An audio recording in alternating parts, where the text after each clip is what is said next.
Matthias, of whom less is known than of most of the other disciples, was elected to fill the vacant place of Judas.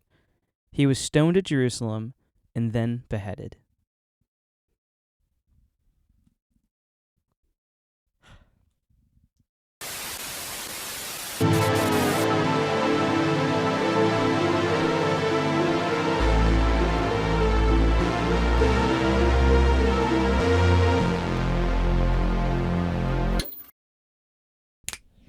So campfires.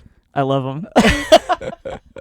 It's my favorite thing. I love the campfires, just sitting and just you don't know when the wind is going to change direction. That's and so then true. you just can't see for a little bit. So do you believe that the smoke, that it goes toward the most attractive person or the least attractive person? Haven't ever thought about it. Because that's been I've heard both sides. People are like, oh, it follows beauty. Yeah, Or I mean, other one, it follows uggos. And it's like, uh-oh. but I've never really been at a campfire where people are playing Duck, Duck, Go. Duck, That's Duck, Goose? Goose, yeah. DuckDuckGo is something, isn't that like That's a web browser. Yeah. Duck, Duck, Goose. Yeah, because you don't what's your really favorite move. type of wood? Huh? What's your favorite type of wood for a fire?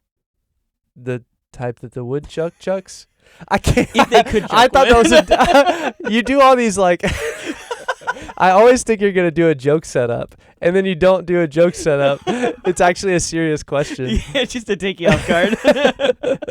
No, so the woodchuck wood. No, I don't know. I'm just curious, yeah. I mean, I grew up in Florida. Oh, so you have palm fronds. Well, sometimes.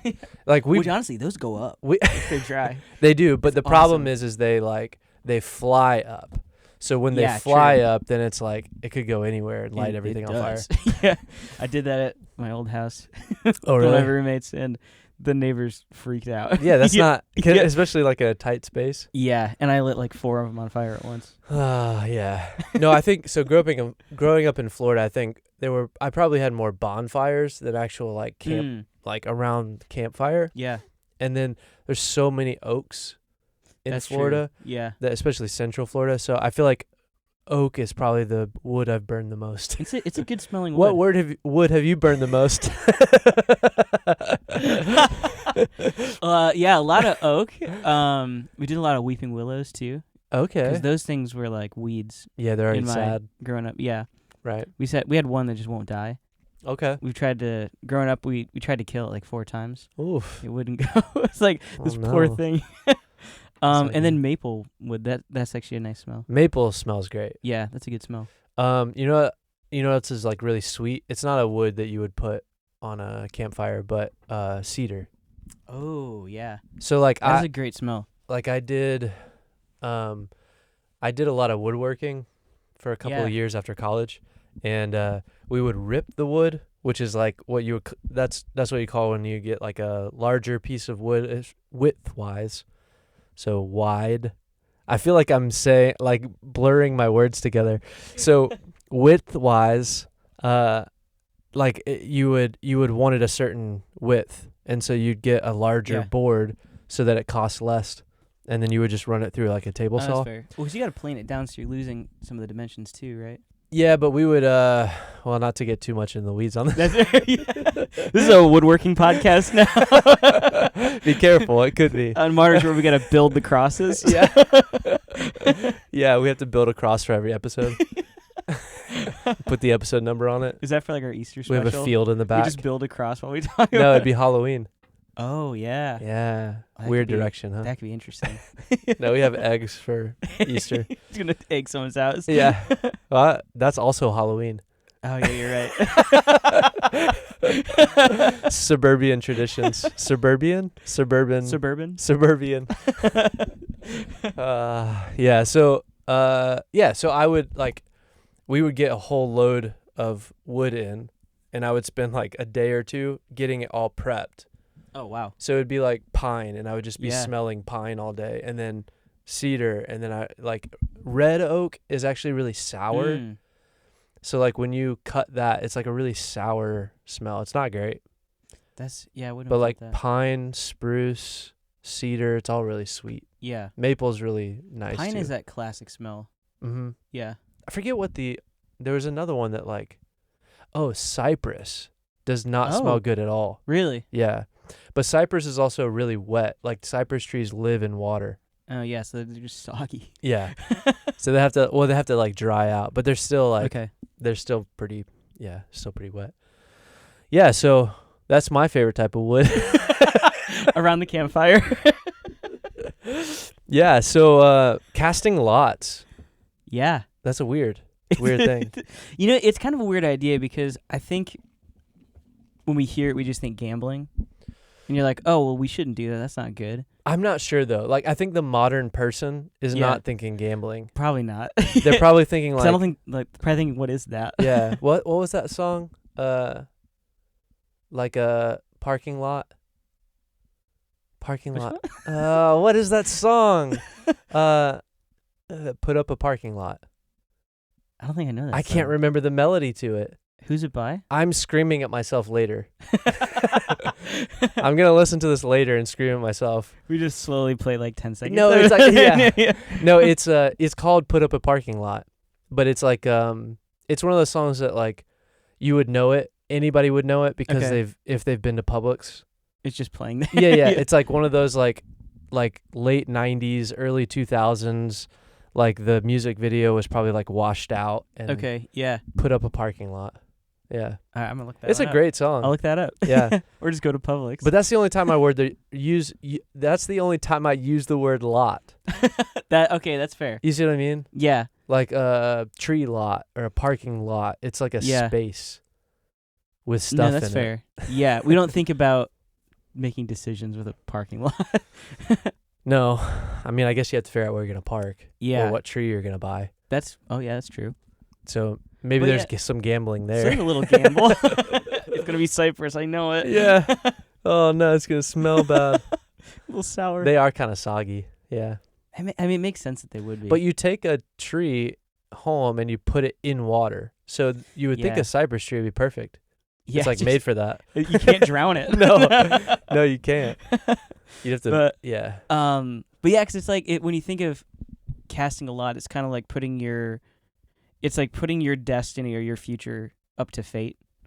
Because it's like, all right, I'm not making the decision. I'm gonna let the fate make it for me. If you want to be mythological about it, sure. If you want to be Christian about it, I'm letting God decide. But it's like it's a weird idea that seems very kind of pagan or mythological, and it doesn't seem like something a Christian should do. Yeah. Yet we see it multiple times throughout Scripture. Yeah, we do. Not often. No. But enough for like some big decisions. But I also feel like fate wasn't necessarily a thing in the ancient world. No, I think that was really a Greek and Roman thing that came out of, isn't it? I feel like it might have been even later than that, but that would make sense. Yeah. I just feel like leaving your fate up to the gods would be more of a way to say it. Yeah. Yeah. Versus like leaving it up to fate, which is this weird like breakdown because if you go, well, I mean, in Greek there were the fates. Who are they? They were like sisters. Yeah, I think they were. The Fate sisters. But they were like the ones that decided people's destinies. Sirens. Yeah. Sirens. But that's what I mean though. That's actually an interesting like breakdown of that because like I feel like that was a rom-com thing. It's like leave it up to fate. Yeah. Like, you know what I mean? Yeah, yeah. And if you're leaving it up to fate, then you're one step removed from who decides the fate. Because you're taking your own responsibility out of it. Right. Like, I'm not responsible for the decision. Yeah. Yeah. But if you're leaving it up to fate, like modern phrase, fate is just like the ether. Yeah. But the ether is undefined. Mm. But in the ancient world, it wasn't. No, it was very defined. Right. Yeah. So that's what I mean is like back then, if you were casting lots, you're not leaving it up to fate, the ether. Yeah. You're leaving your fate up to the gods. And they're going to be the ones to make the decision for you. Yeah. Yeah. Yeah. So like the ether was defined. Yeah, that's true. So like that is a weird distinction of like ancient worldview. But I feel like that's a good example of how we've despiritualized the world. Where for us it's like, oh, we can say like leave it up to fate, and it's like the universe. Yeah. Which is just like this thing. Right.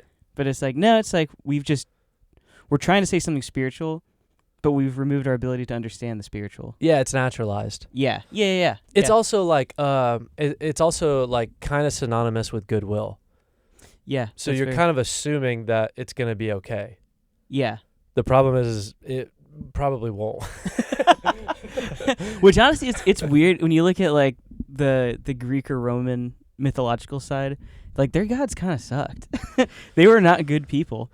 Oh, and so yeah. it's funny the idea of leaving it up to them. It's like I wouldn't want to leave anything up to them. Not even like a grocery list. I actually have way too much to say about that. I bet you do. That's actually like a really good, because so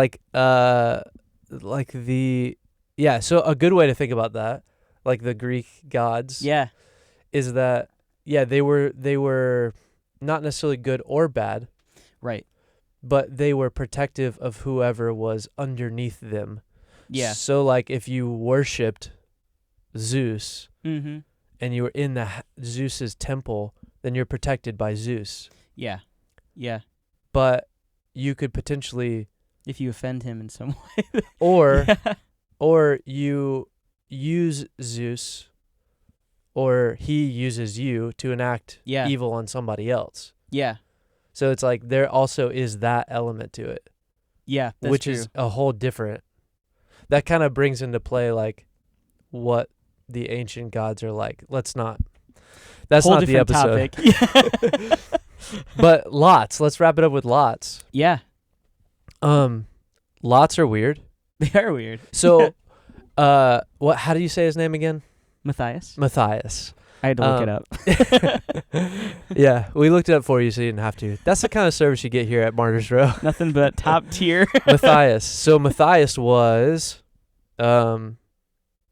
Matthias was his replacement. Yeah. Yeah, because they lost one of the apostles. So they're like, they lost one. We need another one. Yeah. And so there was. But Jesus told him council to do that. Yes. So that's they had the council to decide, like, all right, who's going to be it? Yeah. And it came down to I think it was like 3 people, wasn't it? How do you think that went? It'd be kind of weird, yeah. you know? You think they were standing there watching, like, the main 4 guys just, like, throw stuff on the ground? That would be kind of interesting, actually. or did they give them sticks? You can just hear them talking about it. Yeah. Or did they do what we just did in the intro? And they had like 12 I actually sticks. meant to look that up and I forgot to. It doesn't matter. Because I feel like it would be sticks. Or like something. Yeah, but casting lots is kind of like. Unless they are like throwing a couple dice. Yeah. Maybe all 3 of them and whoever lands on a certain thing. I think that's what it was. Yeah. Like I think it was more like that instead of it's a tie, guys. We got to go again. Yeah, or you have like 3 or 4 dice or something. I mean die. Yeah. Like you have. Yeah. You know what I mean? And it's like everybody represents something, and that would make sense. Yeah. It was probably more like that. You know, in this segment we're just pontificating. Yeah. So yeah, and we want to reiterate here at Martyr's Row that we are not let's say we are not trying to claim that everything that we say is correct. The idea here at Martyr's Row is that we talk about the things that you wish more people would talk about. Yeah. And the things that we want to talk about that we find interesting, as well as playing around with stuff. Because it's fun to play around with. Yeah. It's like adults at play. That's exactly Paul and I are just playing together. We're just actually, I am just having fun here I most know. of the time, and I know you are. Yeah. It's a little bit like a campfire. Yeah. We're just sitting around a campfire with our friends, talking about whatever we want to talk about. Campfire wood. Yeah. And hopefully some of the stuff we say is true and helpful.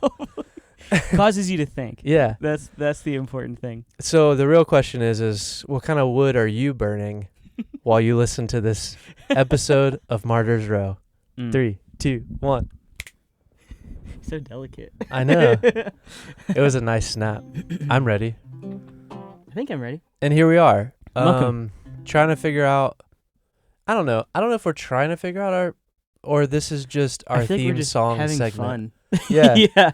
This is our musical segment. We can't pick one, so let's just do them all. Yeah, I think it's more like we don't want to.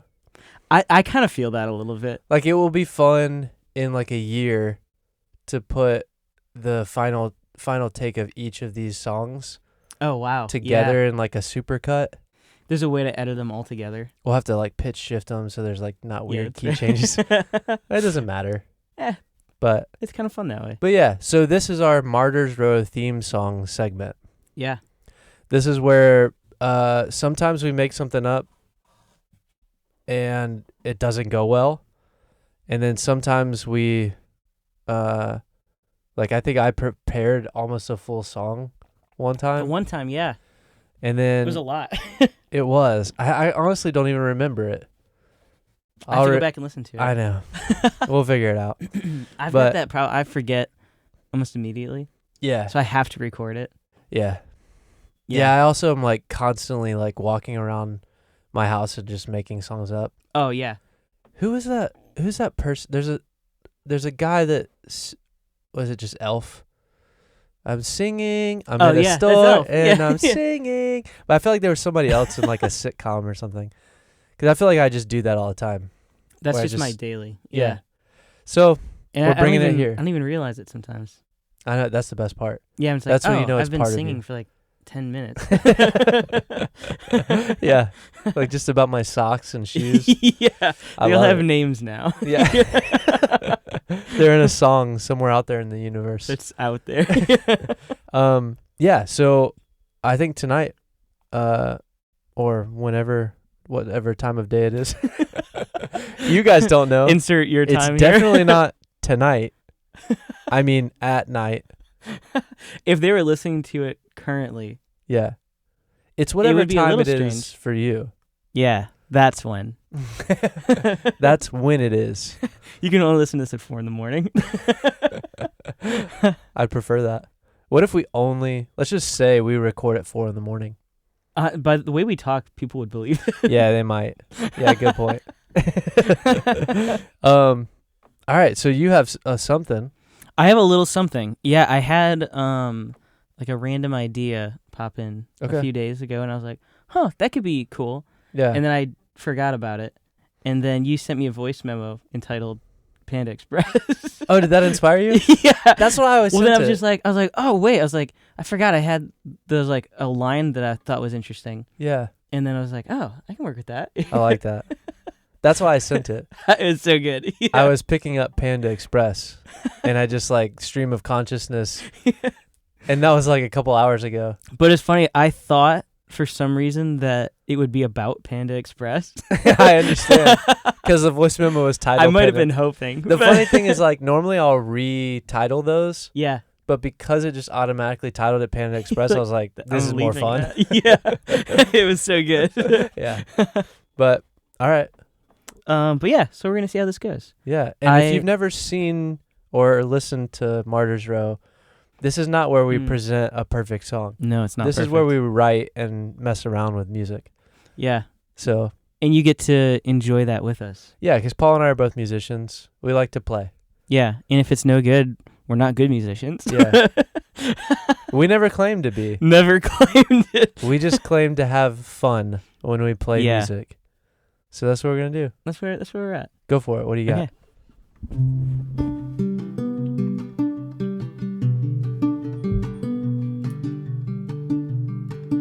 To live is Christ, to die is a better thing than living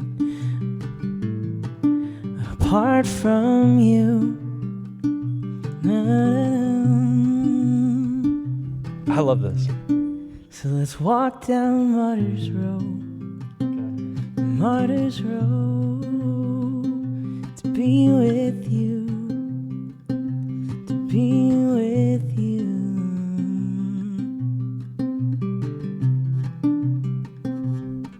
Did you just make that part up? Yeah. Nice. Thanks. I like it. Just like guessing at all the chords. You Like- sing really soft, so make sure Yeah, you sing that's all the way true. in the mic. Hope you guys can hear that. I was watching you the whole time, like, how's he gonna react? I love this. I just want to hear you play it. Yeah, do it again. I'll do it again. Do you want me to like try and figure out a way to jump I want in? you to like jump in, Okay. and I'm gonna look at the mic this time. I'm gonna look at you guys this time. We're making eye contact. Okay. Just leave a gap and I'll see. To To live is Christ. To die is a better thing than living apart from you. I'm not who I once was. Hopefully I'm better than yesterday.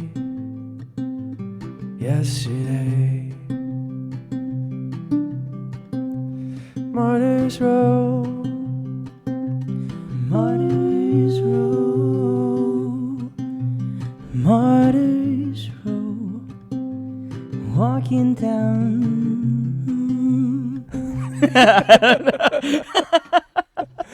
I just wrote like an emo lyric. You Just so 'cause did. this is just I like putting it's your me in that go-to. feel. Yeah. I can't. I'm just like being, because I feel like that's all emo music is just like observational comedy, Yeah. but yeah. in like sad expression. Yeah, that's fair. It's like just how do I feel placed into like a small town scape? Yeah. Or is that just country music? Country music, but it's like emo with a twang. Okay, yeah. Especially now, Like themed emo music. like now, yeah. Let's do it Yeah. again. I But yeah, just want to live in this It's for a I minute. don't know why it's like this time of year especially. It puts me in like my Sufjan, Okay. and it's like I think that's why the line That's- is interesting to me. Cause like it diverts my attention. Okay. So it's like to live is Christ. Like that's good. To die is better. What? Than living apart from you. I love it though. And it's like, oh, it's kind of weird to me. Yeah. Yeah. Do you find like when you have carryover lines like that and you're playing something really syncopated that it's hard to find Yeah. okay? Yeah. It's just like, where is it? Because I like how you had the line carryover, but it feels weird against the Yeah. 'Cause it doesn't movement. feel like it fits. no. And honestly, I did it different both times because I forgot how I did the first time. But I think I'm also like, this is an interesting thing about music too, is like I think I'm feeling your energy on trying to Mm. find the placement, Yeah. but I think when they listen to it, it's not gonna feel like that. It might feel like It'll you feel meant to do natural. that. Yeah. All right, let's. You guys let us know. They're just gonna be like, you suck. They're like not natural. Do You something suck. else. Stop doing a podcast. It's like, guys, you didn't have to be here. Guys, that's mean. I have feelings too. All right, let's use that energy. Let's use that energy. Yeah, I feel like crying now. It's gonna be great. So let's start it again, and then see if we can make ourselves cry by the end. Okay. But play the intro a little bit longer Yeah, because I have an Dip idea. a little bit. Yeah. Okay. I'll splash it on your face. Yeah. We'll do a little Catholic communion. get me, No, Mom. Holy water. Yeah. Holy tears. I have a funny story about that, by the way. Oh. All right. We'll tell it in the next. Here we go. Play the intro. I have an idea.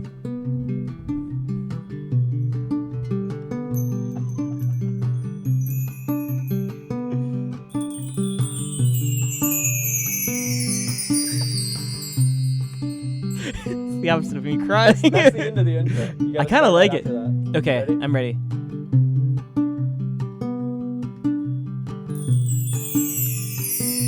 To live is Christ. To die is a better thing than living apart from you. I just wanna be right next to you. My whole life I give for this, to just be with you.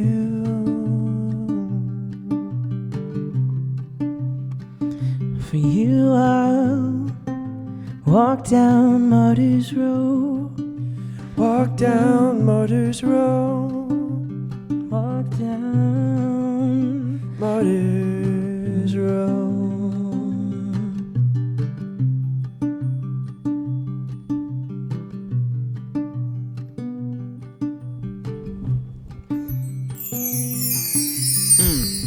To live is Christ, to die is not what I'm looking for,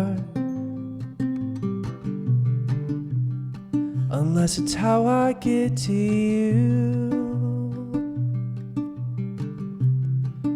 I just wanna be with you. Martyr's Road. Martyr's Road. Martyr's Road. Martyr's Road. Martyr's Road.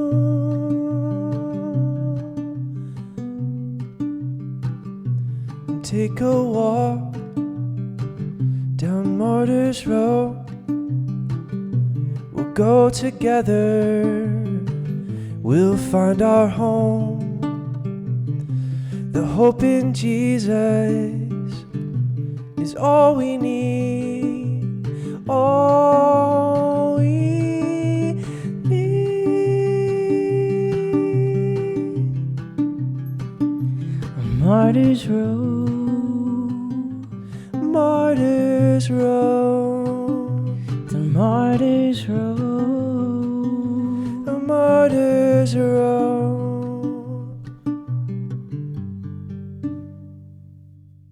3, 2, 1, and we're back. That was So like our best snap. I think. I know it was pretty good. I actually feel like I shouldn't have said anything. But about I think you went left hand. I went left hand on the last it. one. Oh, I switched hands. I think you mean just in The very general? first one, I went boom, and then I went boom on the last one. That's what I'm saying. We Yeah. both did left hand at the same time. Are you serious? Yeah. And then we went into like a really in your feels like Yeah. gentle song. We have to really boost the audio to So hear now that that. everyone's crying. Hopefully we've set the mood right. Honestly, if you're listening, I think any time of day, it's good to have just like a It's gonna be good. calming, Yeah. chill voice in your ears. Oh, thank you. I like that. So story, I teased it in the Yeah. the music thing. Holy water. Yeah. So funny story. Okay. So I didn't grow up Catholic. My mom did. My mom grew up Catholic. And then she converted. I guess anytime you leave Catholicism, it's conversion. Yeah. Or It's that or the highway. or what's the other? What's the like when they kick you out? Excommunication. Yeah. That's when they force you to I convert. think that's what they write down. Do they really? I don't know. Probably. I've never been Catholic. Fair enough. But if I ever go to the Vatican, I want to try and figure out how to become Catholic before I go to the Vatican. Yeah, I want to read those books. I know. I just want to see it. That'd be so cool. I mean, props to Catholics for preserving the gospel for 1,500 years. It's true. I mean, a little bit more than that, but roughly They've been holding it together though for a while. roughly that amount. Yeah. I mean, before like we could get it printed and passed around and stuff like that. Yeah. Like they really held on to it for us. I don't know why I had this in the top of my head. Have you ever seen the show It's Always Sunny in Philadelphia? A little bit. I know the premise though. Okay. Yeah, so there's a clip where one of the guys, Charlie, Okay. is talking to Mac, who's Catholic, Yeah. and he's like, "So you're telling me Just the delivery was funny. he's like, so you're telling me that once a month, I won't look at you. no, you're good. Okay. Once a month, Jesus Christ comes back to life in the form of a bowl of crackers, and then you proceed to eat the man." And he dies again? Is that the setup? That's what he says, and I was like, "That's like his poking at Catholicism." Transubstantiation. Yeah, Wow. yeah. I can't believe I remember that word. That's a good word. But yeah, it's kind of an interesting idea. But Yeah. I don't know why I thought of that. I was like, I have to say this is funny. Yeah, so that's the interesting thing about Catholicism is the way that they believe in communion is kind of based off of Yeah. like the early church and how the early church some people called them cannibals Right. because of the way they talked about communion. Yeah. They Yeah. talked about, taking the flesh and blood of Christ and having that in remembrance of him. Yeah. And so people called them cannibals, which makes sense. It makes sense. Yeah. But Catholics believe, even to this day, which is why the Mhm. Pope is the only one that touches the communion elements. So did you know that? I didn't know that actually. Yeah. So at a proper Catholic church, you can't take communion unless you are a member, have gone Yeah. through catechism and all Yeah. that stuff. The cool thing is so I went to the church in Bethlehem, actually, where they believe that Jesus was born. And it's like down underneath that they have this little thing. And it's so weird because like that particular church was burned at one point. Oh wow. So like there's nothing in the temple itself or temple the church. the church. It's just like marble and granite pillars and stuff, and it's like burn marks up to like 6 feet high. That's crazy. Yeah, it's really weird. And then like down where they have like this kind of shrine to where they think Jesus was like in the manger and stuff like that. Oh wow. There are these like tapestries. I'm so glad I remember that word. There are these tapestries that also are burned. They're like charred. No way. But they were burned like several hundred years ago. And they're still intact to some degree? Yeah, they're just charred. Really? Yeah, it's really weird. Anyways, that particular church is weird because when they built them, they didn't have electricity. So like they built them in such a way where you have this middle space, and that middle space is where the main pillars are that run down the church, that really keep the church together. It holds the roof on. Yeah. But they strategically placed them down the middle, and then there's an outside space outside the pillars on either side that are still inside the temple. The temple. I keep saying it feels like a temple. Because you're talking about something in Israel. You're like, Catholic Church. I know. Yeah. Yeah. So there's that middle space, and then the roof has two ceilings. So the middle of it is a higher ceiling, and then it's open where there's space in between the pillars. This is kind of hard to explain. But anyways, if you can just imagine the way the light comes in, it comes in only in the middle section. So the light comes down at an angle and it crosses. And so if you're in the middle inside of the main pillars, then you're in the light. If you're on the outside pillars, you're in the dark. Oh, interesting. Yeah, so they actually built the church in such a way where if you were a member, you sat in the light, and if you weren't, you had to sit in the dark. That's crazy. So you were physically placed in your position of faith. Isn't that awesome? That's really interesting. Yeah, it's cool. Like Wow. I actually really am starting to despise the fact that we don't do things like this. because we have churches that are just made of like drywall and everything is just painted black. And it's like not awe-inspiring at all. The only thing that's awe-inspiring is if you can afford a 70-foot LED wall. And then that's the only thing, yeah. Yeah, and then if you can spend several $100,000 or up to $1 million on an LED wall, that can be awe-inspiring. Yeah. But it doesn't necessarily... It brings a different connotation to it. Yeah, it's more like where you've experienced an LED wall that's awe-inspiring is in like secular spaces. Yeah. So true. It doesn't bring like a cosmic, awe-inspiring, I'm a small human and God is massive. Yeah. Whereas Catholic churches were designed to make you feel like God is huge. Yeah. Without even saying anything. Like going to just even a random one in Europe, or even some of the old churches in the U.S., it's like, man, these are incredible. Yeah. Yeah, like walking into them, it's kind of like, I mean, there's been many Catholic churches that I've been to as well, where it's just like you walk in and you're like, man, like I actually feel different. Yeah. And it's not in like a creepy way, but it's like, I just feel like I need to be respectful right now. Yeah. Yeah. Well, I mean, it echoes back to, we were talking about this before, but Solomon's Temple, it echoes back to things like that, where you have these, like as you head towards the holy place, there are two cherub. Yeah. That their wings are spread out, and their wings are touching on one side, and their other wing is touching the wall. Yeah. And it's something like, I want to say it's something like 15 feet tall. Yeah. Because I want to say it's like 9 cubits. I thought it was 9 feet tall. Because I think their wingspan was 10 feet, wasn't it? I think they're bigger than that. Oh, bigger. Yeah, because I think it was like 9 cubits or something tall, which would be like around 15 feet. Okay.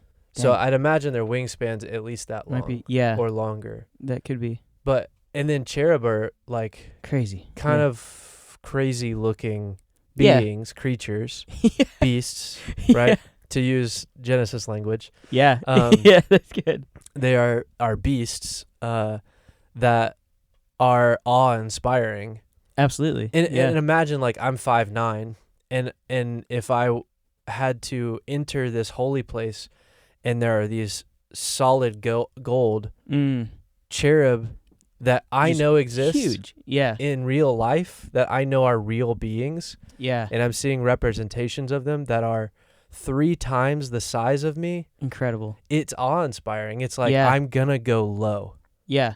because Yeah. I have to. I'm made low. Like, yeah. Yeah. the place around me is making me low. Yeah. I wish we had more stuff You know, like that. what's the closest thing that I've seen that kind of that I can relate to with this? Maybe other people can in some ways. Yeah. Have you ever been to the Parthenon in Tennessee? So they have like a 1-to-1 recreation of You've it. told me about this. Oh, have I? But Okay. yeah. And honestly, this is kind of creepy because it's a pagan thing, and it's like there's something weird going on with it. Like whenever Yeah. I went in there, I was like, there's something weird. There's something off here. We talked about this on the Tipsy episode. That's right, we did. Yeah, yeah, That was yeah. on Tipsy Theology. That's Yeah. right. So Yeah. Tipsy Theology, Paul's original firstborn. The OG, OG It's- pod. Yeah. The Go firstborn child. go check out Tipsy Theology. There's a lot of fun conversations over there. Yeah, casual. We'll have hard conversations casually. Yeah. That's kind of my. But yeah, you mentioned it to me Yeah. when we did the road trip episode. That's right. That's right. I remember that. Yeah, because we saw We saw a different statue randomly. some type of Eastern deity or maybe guardian. I'm Yeah. not sure. I still can't identify it. Yeah, but it was like 20 What- feet what- tall, It's just huge. on the side of the Yeah. highway. Yeah, which you'll see that in the episode But yeah, in Tipsy Theology. But for everybody here, so I'll the say it Parthenon, quickly. right? In the Parthenon. Yeah, Yeah. yeah. They have a In Ohio, recreation. you said? No, in Tennessee. Tennessee. It's like in like Nashville area. Isn't there a pyramid in Memphis? Yeah, the Bass Pro Shop. And it's supposed to be one of the biggest pyramids, right? Yeah. But it's But not. It's no, not. it is a Bass Pro Shop. Wait, what? Yeah. Wait, I thought it was a legit pyramid. No, it's actually it's a Bass Pro Shop. So Bass Pro built the a pyramid. and it happens to be one of the biggest. But wasn't that like biggest in the world, right? I think so. Yeah. That doesn't make any sense. It's wild. Is it because Memphis has something to do with Egypt? I have no clue. But I just love that that's the American way. Oh, it is. Yeah, of course. We'll do it better and with no. It's definitely not going to be there in 1,000 years. No, So probably not better. it's not gonna be better, but It's going bigger. to be exactly what we're talking about. Yeah. Just a cheaply built church that's That's going it. to yeah. It's gonna crumble. Yeah. Yeah. But the statue, they did a recreation of the statue of Athena that would have been in the original Parthenon, and it's massive. Like, I actually don't remember how tall it is, but what I will say is in her hand she's holding Nike, Oh yeah. and Not a pair of sneakers. no. So wait, if you what's don't the other know, name for the other one? I don't what's the- Apollos? No, the guy who runs really fast. It starts with A. Artemis? No, I don't. Maybe it is. I don't remember. Anyway, the messenger, the one with the Red wings Wing? on the shoes. Yeah, we'll go with Nike. I think that's the right one. Well, she has this other like demigod god on her hand that she's holding, Yeah. and he is 6'4". But That's when you're crazy. when you're looking at the statue, he looks like he's probably like 18 inches tall. He looks like an action figure in her hand. Yeah, he just looks like this tiny little thing. But he's 6'4", yeah, so bigger than us. yes. That's crazy. Bigger than us, and when you're looking at it from the ground, it's like he looks like he's a couple inches tall, That's crazy. maybe like a foot tall. It's like it's wild. Scale wise, yeah. Yeah, 'Cause it's yeah. kind of like it's impressive by what they were able to do. Right. But it's also creepy because it's a false god. Yeah. Well, and demigod. Yeah, Like I feel like the only reason we talk about demigods now is because of Moana. yeah, I think that's probably true. Okay, you're welcome. Yeah, yeah. Just an ordinary demigod. Anything we can take. You're welcome. Yeah. Disney, don't flag us. I didn't sing it good enough, so it doesn't matter. They okay. Well, The Rock's not. They've got more to he's worry great. about right now. They have, yeah. They have a whole tower of lawyers working on stuff. Yeah. But Yeah, demigod is it's funny. That's like a word that's like kind of popped back in because of things like Moana. That's true. Yeah. But there's a biblical side to that. Demigod in that space is just basically means someone who either became a god, Yeah. which is Maui was that way in Moana. Yeah. He becomes a god, or you have like classic Disney again, Hercules, who is the son of gods, but and his humans. god likeness was taken away from him. Yeah. No, because I think Hercules, what his mom is also a god. That's true. But In then, Hercules, yeah. but then, is it Hades takes away almost all of his like divinity, Yeah. except for like his heel or something. Yeah. It's like a single drop in the movie, I think. Yeah. The D-God potion he made. Yeah, which sounds a lot like kenosis, like Jesus emptying himself. Yeah. Which I think that's a whole other episode, because I don't know that Jesus emptied himself as divinity. I think potentially Jesus emptied himself of his authority in the heavens. Yeah. Yeah. And took on authority as a man, which is over the earth. Yeah. Which that's a whole episode. I mean, that's gonna be a good Easter special episode. Yeah, I think so too. There's a lot to talk about with that.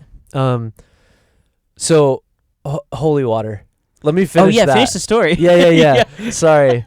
Paul and I have a lot of stuff in our heads right now. It's a lot. We might fill 10 episodes today. Just with this topic. Yeah. No, so holy water. Okay, so Catholic Church. I was with my family in New York City like probably 10 years ago. And we went into one of the famous ones like near 30 Rock. Is that Trinity Church? I'm not sure. Okay. But it's kind of a famous Catholic church in New York City. Yeah. On the like northern end of Manhattan. Anyways, I walked in, and I say 10 years ago. It was probably like 15 years ago, because I think I was like 16 or something. Oh, okay, yeah. So that would be like 19 years ago. Sorry. That's a long time ago. Yeah, so I walk in, and it's cold outside. I mean, it was like the week after Christmas or something like that. And the funny thing is, I don't remember this, but my dad tells this story all the time. Apparently, I walked in, and the thing about Catholic churches is that when you walk in, a lot of times they'll have a pillar that's like up to like probably chest height. Mm-hmm. And then there's a bowl on the pillar, and it's holy water. And I washed my hands in it. So, I don't know why I felt compelled to wash my hands. You're like, I feel dirty. I should. Yeah. But I was like, maybe I need like a mini baptism here. Is this what we're supposed to do? Yeah, right. I just like washed my hands, which thinking back, those are some anointed hands right now. Yeah, I was thinking back, and I was like, maybe that helped me in the next year. No. Do you think they ever just kind of cash it in sometimes? Where the guy like wakes up, the priest wakes up late, and he's like, I don't have time. Let's just put it out. To change it? No, to bless it. Oh. He just like, I just put it out. Yeah, that's actually a good question. We need to do a whole episode. Like infiltrate the church. Yeah. No, there's got to be stuff like that all the time. Yeah, I would imagine. It's like a surgeon that leaves a cloth in somebody's body after. It's like, it'll be fine. Yeah, it'll work. Yeah, it won't be fine. Take it out. Please. Yeah. Okay. So, Paul, I have a question for you. Okay. Nice.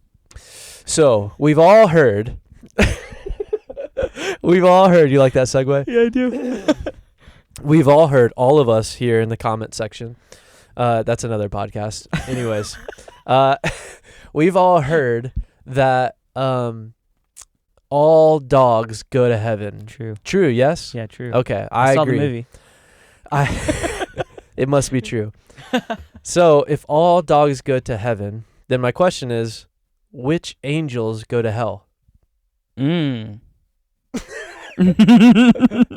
love that's my response. I'm just like, I like asking Paul questions that kind of don't make any sense. Yeah.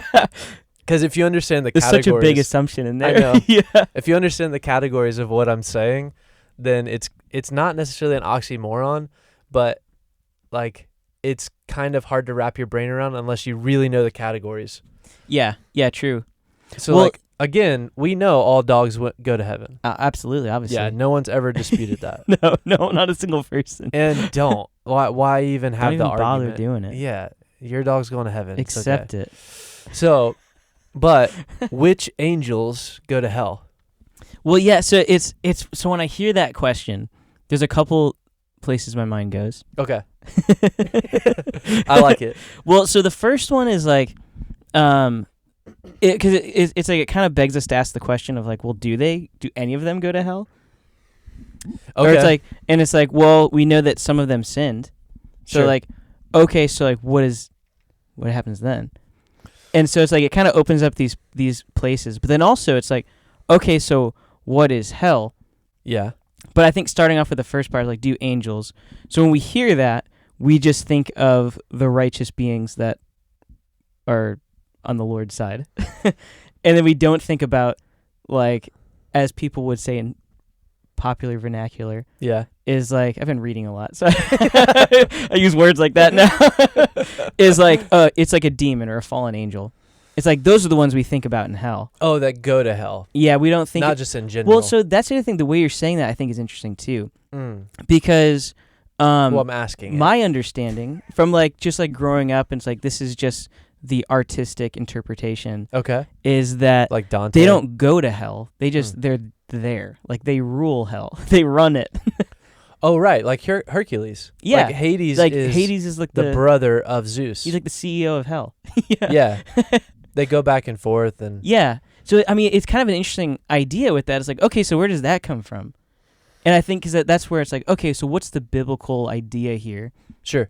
And then when we look at the word hell, I think it's like that's confusing too, because there's so many ideas that seem to kind of contradict sometimes. You're bringing up, I want to jump in at like 3 or 4 different spots. I know, because there's so many things. Well, it's like, and I'm kind of just like throwing these out to get us thinking. Yeah. Okay. But so... There's one verse in particular that I want to bring up. Okay. And I know you know which verse I'm talking about. Okay. Especially when it comes to this. And okay. I have it so right here. So if you've listened to Martyr's Row at this point, or if you know us at all, Paul and I really have to work very hard to just talk about one thing. So like I'm burning right now. Like I feel like our other episodes, it hasn't been this hard for me. No, there's just so much in here. There's so much I want to say about all these little details and things like that. And I'm holding almost a lot back, even some just of that. It. Okay. Yeah. We'll kind of let it flow. We'll let it flow. Yeah. So like a good sermon, let's start with. Yeah. Let me throw out like a the good big neighbor. State Farm is there. It was in all of your heads. Oh yeah. So. Okay. This podcast brought to you by State Farm. Please see your local agent. Details below. Oh, dude, if they sponsor us, that would be awesome. Ready to the read. I know a State Farm agent. Give them a call. Well, I have their number. Oh, actually, I do too because I insure with them. Yeah, me too. They're a good neighborhood. Like, hey guys, do you want to give me like $10 for like a podcast? Oh, yeah. Just take it out of my premium. Yeah, just dock me for it. All right, so let's start with a scripture to keep us on track. We got to ground ourselves somehow. I think I know what you're gonna read, and if you read this, it's not gonna keep us on track. Well, we're only gonna focus on one part of it at a time. Okay. Because there's a lot. Okay. Well, okay, so this is 2 Peter 2:4. And I knew you were ready for it. Ooh, okay, this is 2 Peter 2:4. Also, like, I don't think anybody gets this excited about talking about this stuff as Paul and I do. So I hope that you're enjoying this. Yeah, I'm having so much fun. Well, we haven't even started yet. We were actually just saying earlier that like it feels like everything is such a serious and like big topic. Yeah, and we're not just like playing around. Mm-mm. But there's something about it feels like when we go back and edit and stuff, it's like, no, this actually feels fun. So yeah. I hope you guys are having fun. I hope so. Because we realize that what we're talking about is it's like, weighty stuff. Yeah, and we take it seriously and we love it. But I think part of I feel like a little kid sometimes. Yeah. Where it's like, ooh, let's talk about it. And I think for me, it's like, it's the connections, and it's like, okay, where is the gospel in this? Yeah, because I think that's the part that can get missed a lot of times, and why people are afraid to talk about certain things. Yeah, so they're like, I don't know how Jesus fits into that, so let's. Yeah. And it's like, well, he fits into everything. Right. So let's talk about it and find the connection. Yeah. And see where does it fit in the big picture. And that's what gets me so excited. Yeah, putting the like, puzzle together. Yeah, I feel like I'm uncovering something. Yeah. But okay, 2 Peter 2:4. So for some context, Is this about the dogs that go to heaven? it is. Okay. Context done. 2 Peter Yeah, so this is 2:4. yes, ESV? correct. ESV. Okay. And so this is him. Peter's talking about false prophets and teachers. Yeah. And so we're kind of Why starting. don't you read verse 1? Because That's a good idea. I'll start. It's funny because chapter 2 starts with but.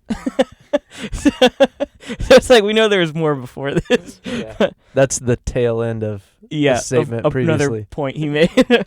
But so starting in chapter 2, verse 1.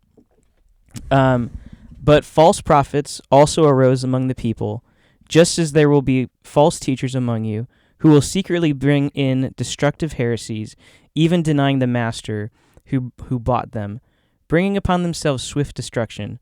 And many will follow their sensuality, and because of them, the way of truth will be blasphemed. And in their greed they will exploit you with false words. Their condemnation from long ago is not idle, and their destruction is not a sleep. For if God did not spare angels when they sinned, but cast them into hell, and committed them to chains of gloomy darkness, to be kept until the judgment, if he did not spare the ancient world, but preserved Noah, a herald of righteousness, with 7 others, when he brought a flood upon the world of the ungodly. And then verse 6 here, if by turning the cities of Sodom and Gomorrah to ashes he condemned them to extinction, making them an example of what is going to happen to the ungodly. And if he rescued righteous Lot, greatly distressed by the sensual conduct of the wicked, for as that righteous man lived among them day after day, he was tormenting his righteous soul over their lawless deeds that he saw and heard. And so he kind of continues there about something bad happened and God being faithful to rescue people inside of that. Yeah. And also it's like there is consequences for false teachers. Right. And you got to look out for it. You got to be diligent. But there's an interesting so here's the thing that I'm going to say. Oh, man, I'm holding myself back a lot right here. So to answer your question, kind of, is like, first, like, do angels go to hell? Okay. It's like, well, yes. Right. But, and that's where it's like, but, so it said, God did not spare angels when they sinned, but cast them into hell. Well, so here's the unique thing about this verse. Okay. And I think it's very unique, because we see the word hell. Right. And so like, okay, so what is he talking about? Sure. It's a great question. Yeah. And what's unique about this verse in particular is the original Greek word for hell is different than any other usage in the New Testament. And so typically we would see the word Hades translated as hell, or we would see Gehenna translated as hell. But in this one we see the word Tartarus. Okay, wait. Because we're going to talk about that for a minute. But yes. I wanted you to go back and read verse 1 because I think the thing that I love about 2 Peter 2 is that it starts to lay out this it starts to lay out these truths in a way that we don't sing about. Like I think about a lot of the songs that we sing even in church, and it's like if he moved that mountain before, he's going to move it again. Yeah. And it's like all these like, and you're like, okay, but you never sing like, so if he cast those angels into hell, he's gonna do it again. Do it again. Like, you're not, you know what I mean? It's like, we don't put that in a lyric. No, because it's weird. Yeah, it is weird because I also think we don't talk about it enough to actually understand what it's saying. Yeah, absolutely. That's one of those really dense sections that honestly is like 90% of the Bible. Yeah, that is like, wait, I don't fully know what he's saying. I need to break this down and really think about like what are these individual places that he's talking about, but then also do it in the context of the fact that he just said a bunch of false teachers are going to teach all kinds of heresies, and they're even going to go against their slave masters, basically what he says. So even and I think what he's referencing there is the one who sent them out to teach heresies. Yeah. they're even going to give heresies to him Yeah. and to Yeah. them They're going to turn back on everything. Yeah. Yeah. Yeah. Even father of lies. Which is crazy. Yeah. And then he goes on and says, because these things are true. Yeah. And I love that because it puts this context of like, all right, so these are kind of weird things that he's saying are true. Yeah. We just have, and we typically read it and just go, yeah, he said Cool. they're true. Yeah. And then it's like, well, how does that impact us? What is he even talking about? Yeah, because there's a lot of depth to what's being said here. Right. Yeah, like extreme depth. Yeah. Yeah. So I think you're right to go like, okay, let's jump here. Let's look at hell because there's 3 different mentions of it in the New Testament. Yeah. Yeah. And so I think so I'll start with this. I'm going to kind of jump back onto a point we touched on briefly. Okay. And it's like, what's your thought? Like when you think of hell, what imagery comes to your mind? If you had to put some adjectives to it. So I think 2 things come to mind. And partly I'll just say, so 2 things come to mind. So like having done some theological studies in college. Yeah. Gehenna is specific to me. That really sticks out in my mind. It reminds me of like when I hear hell, I often think of the side of like a valley, because it's part of the Hinnom Valley. Yeah. Yeah, which is like Gehenna is an actual physical place. Yeah, so I'm weird because part of when you say hell, part of my thought process goes to the actual thing he was referencing. Yeah, yeah. And what he was saying was it's like that. And that's the thing. It's like he's using that to be like, it's like this, but it's actually worse. Yeah. Yeah, which is like, it's basically Gehenna was it was a place that people just dump their trash. And their children. Yeah, that's another side of it. Because there's like a continual fire that was going. Right, to burn the trash. Yeah. But then there would also, cause wasn't there a statue or an idol to Molech? Is that who it was? I think this is older. Yeah, it might be older than like that. Old Testament. I think they were doing like child sacrifices there, and then it turned into like this dumpster fire. Oh, that makes sense. Yeah. So it's like okay, I didn't know that. Okay. Yeah. So it was this place of child sacrifice to Molech. Yes. Okay, and then it became a trash dump Yeah. where the fire was continually burning. They're like, just keep it going. Yeah, and they were just, okay, that makes sense. But yeah, Jesus, I think that's in Jeremiah, if I remember right. Okay, but where Jesus he calls uses Gehenna in reference to like how Jesus tells parables. He's just like, it's about this thing. Mm-hmm. It's like that. Yeah. But also, that brings a whole new light to it to me that it was, I guess that makes sense. Like, as you're saying, I'm like, yeah, I should have known that. But that makes way more sense because if Molech is being worshipped by child sacrifice in Gehenna, then he's referencing also the actual hell. Yeah.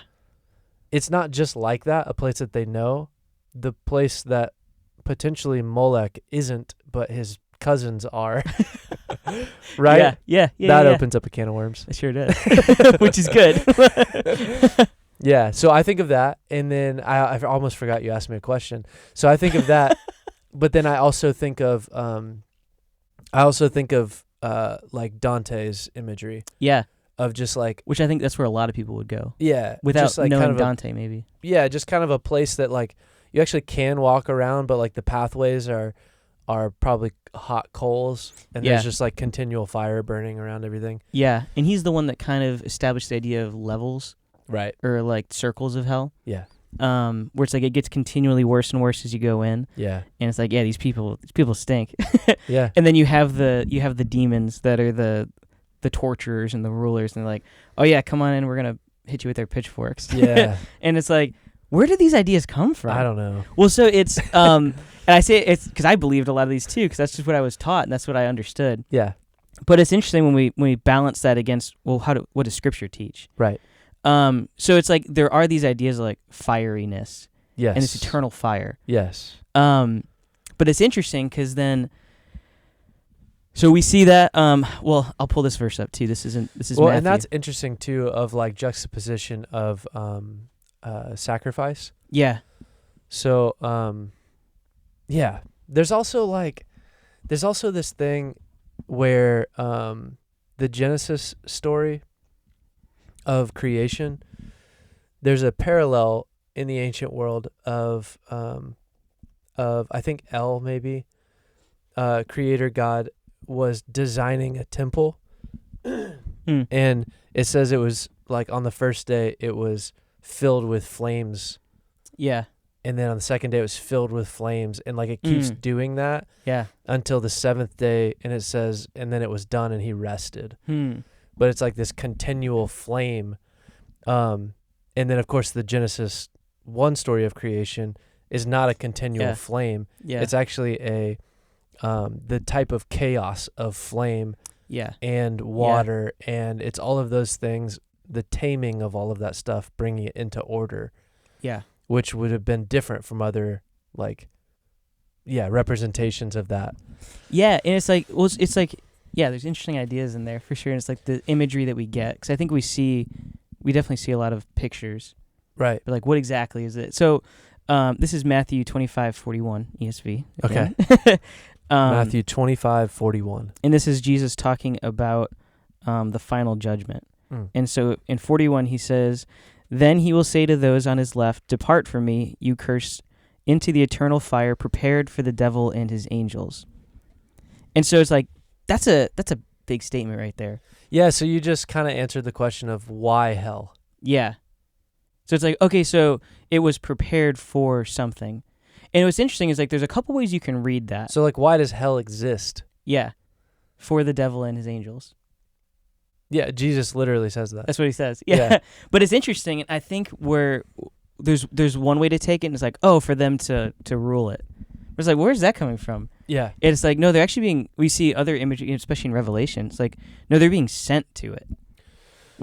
Second Peter says they're cast there. Yeah. Actually, but he doesn't say devil and his angels, right? Yes. It says that's where the angels went. Yeah. The angels were cast there. Well, so it's interesting. So here, this goes back to that word Gehenna. Mm-hmm. But it's like, okay, but in 2 Peter, he says Tartarus. So it's like, okay, now we have a difference here. So like that's kind of interesting. Because... Well, the other thing, I'll just finish that little tangent about the devil real quick.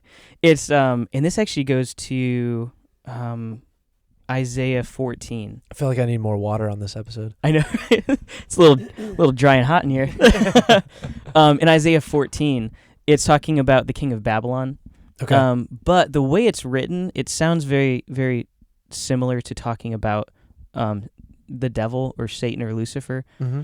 And in that, it talks about, it's like, when you get cast down, people will look at you and think, this is the guy who's tormenting the earth? It's like, it's kind of interesting where it's like there's no authority. All authority is being stripped. Sure. And it's like, you're just as guilty as everybody else here. Yeah. You're not special. You're not ruling anything. It's like you've been cast down. Yeah, yeah. And it's like I think that's a big idea for us to keep in mind, of like that's judgment. Sure. But now with that, we're talking about Gehenna. We're talking about hell as we would normally think of it. Yeah. So we see pictures of in language of Hades, which is equivalent to Sheol, which is the Hebrew in the Old Testament. Yeah, which is not fire. Well, so that's the thing. And it's like, okay, so what is that place? Right. And also what's interesting is we don't really see a picture of Gehenna in the Old Testament. Right. So that language about fire doesn't exist in the Old Testament, especially when they talk about Sheol. Yeah. So it's like, okay, so what is Sheol or what is Hades? And like the simple use of it is like, it's the place where everything that dies goes. It's like if it dies, it goes to Sheol. Yeah, and even in that, there's levels. Well, yeah. So there's two places within it, and we see that identified actually back to Jesus, where he gives the parable about the rich man and Lazarus. Yeah, which is a really interesting picture. Different Lazarus. Yes. Yeah. That's the common one to think of. It's a little weird that he doesn't nod and go, "Different Lazarus, guys." Like, wink, wink. Yeah. Not that same guy. Yeah. But it's funny because he dies, so it would be interesting for us to. It's the same guy. I think that as we read it too, it's like, oh, okay, like he must be talking about the same guy. Yeah, because that guy did die. Because he did and then came back. I mean, he still died after he came back. Yeah, true. but so does everybody. But there is a difference in that. Actually, that's an interesting point where we see how Hades is talked about, or how Sheol is talked about, changes pre-Christ's death and resurrection and post. Oh, sure. Which I think is very fascinating. So and we see this where it's like the righteous and the unrighteous, when they die before Christ, they go to Sheol. We see that in Genesis with Jacob when he thought that Joseph had died. Yeah. We see that in other verses where it's like, even David talks about going down to Sheol. Yeah. And it's like, this is where things go when they die. Well, and there's prophecy of Jesus going there as well. Yeah. Yeah. So it's but then we see the distinction, and we see that especially very clearly in in Luke, where Jesus talks about Lazarus and the rich man. Yeah. Where it's like there is a separation between the unrighteous and the righteous, where the unrighteous is there tormented, and the rich man in the parable turns to Lazarus, who's next to Abraham, separated by this chasm. Yep. But he's in like a paradise in a way. And he's like, can you please have him like dip his hand in water and like just quench just try to help me out, cool me off a little bit. Yeah, which kind of expresses heat. Yes. But not particularly fire. Yeah, because we actually don't see that. So it's interesting because we don't really get that picture until the New Testament. Yeah, but to be fair, and I like that. I like that idea. I maybe to ground this a little bit. Yeah. When it comes to that idea, like you kind of mentioned it offhand a little bit, but let's ground it to something that like everybody would know. So Jesus on the cross. Yeah. Jesus is on the cross, and there's a thief on his left and a thief on his right. And it's like that's like an age-old tale of like good and evil on your left and right shoulders. But Jesus is on the cross, and the one thief mocks him, and then the other one doesn't. Yeah. And the other one, Jesus tells him, I need to just read it because I'm like, it hasn't. Jesus tells the other one, today you will be with me in paradise. Yeah. And so what happens is essentially what happens without just reading the text word for word. What happens is one of them is seeing the Son of God die for his sins and rejects him. Yeah. And when he rejects him, it damns him to hell. Yeah.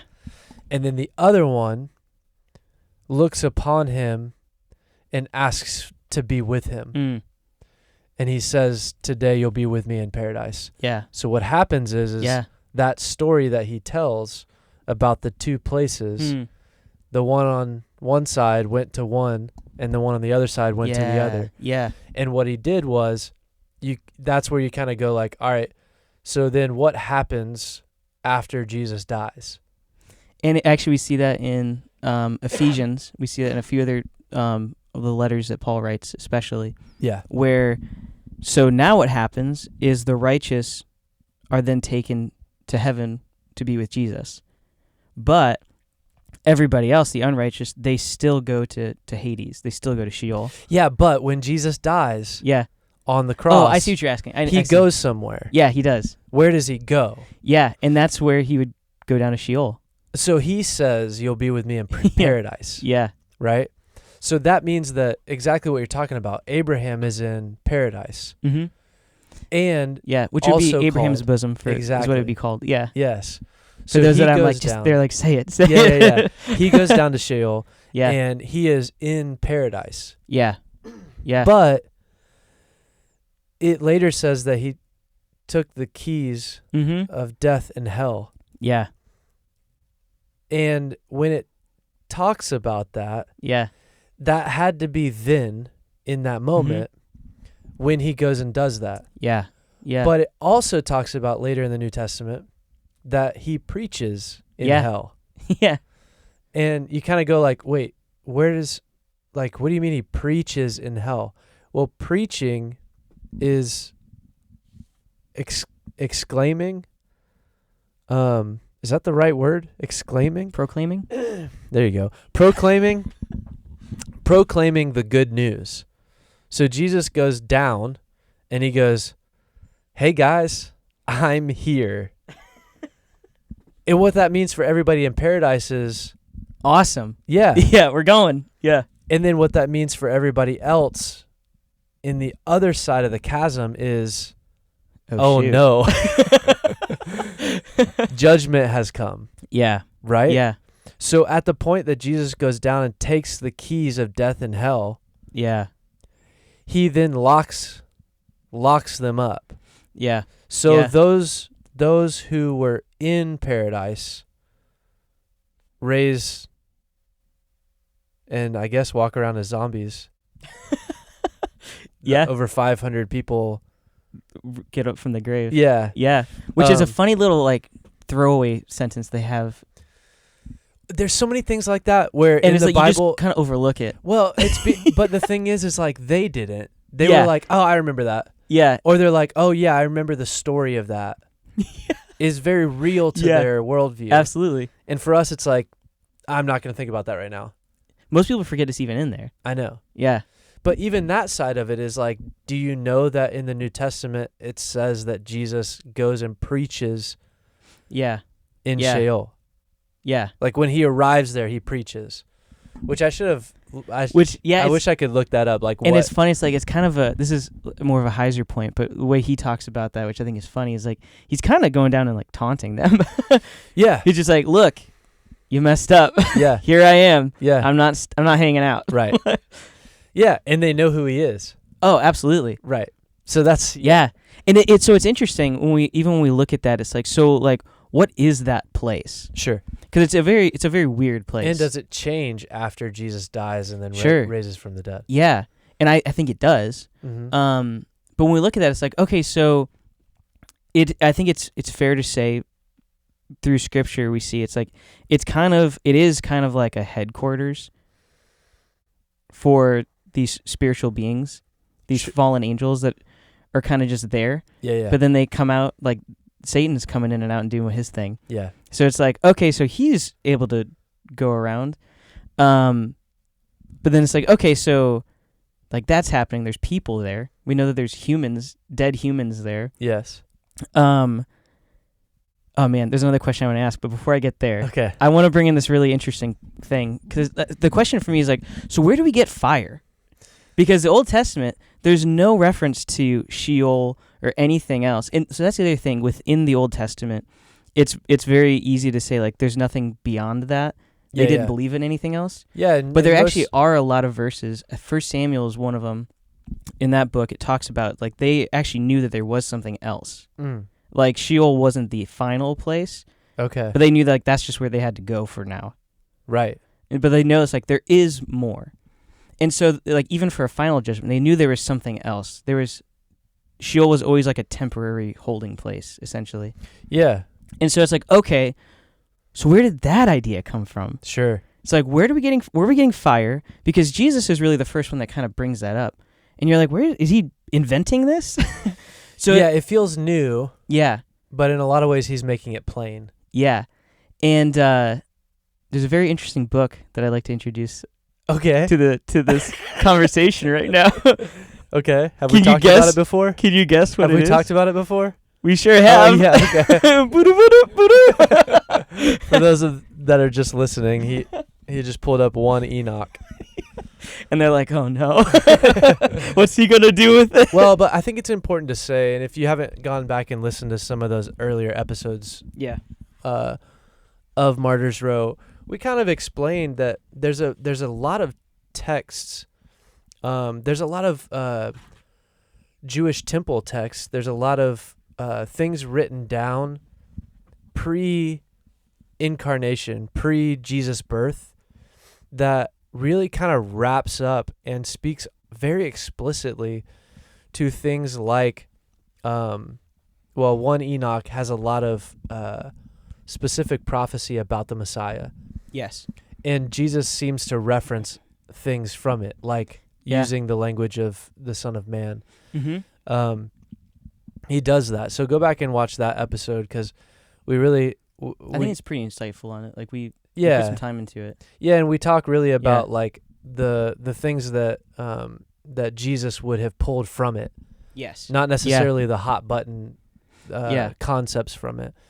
But then you also look at like Second Temple literature. Like there's a bunch of stuff that's, I mean, you have like I almost can't even name them, but it's like I mean, there's like Book of Abraham, there's like Book of Adam and Eve. There's like there's kinds a lot of just stuff. Random ones, yeah. Yeah, and it's part of the Jewish tradition. And a lot of it is like, hey, this is what we believe, fill in the gaps. Yeah.